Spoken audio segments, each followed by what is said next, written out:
In this guide, I'm going to show you guys how to close your WhatsApp poll automatically. Let's get started. The new update allows you to schedule a poll to close at a specific date and time.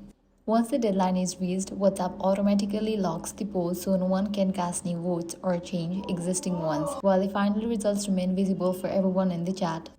To get started, launch WhatsApp and navigate to the group or individual chat where you want to post a poll. Tap the plus option. Now enter your poll question along with 12 voting options. After you have finished creating the poll, you can customize these options, then toggle on for the option Set End Time. Next, choose the exact date you want voting to end. Then select the specific hour and minute for the poll to close automatically. Once everything is set, tap Send to publish your poll. After your poll is sent, WhatsApp will display either a live countdown or the scheduled closing time directly on the poll card, allowing everyone in the chat to see exactly how much time remains before voting ends. When the selected deadline arrives, the poll will automatically lock, preventing any additional votes or changes to existing votes.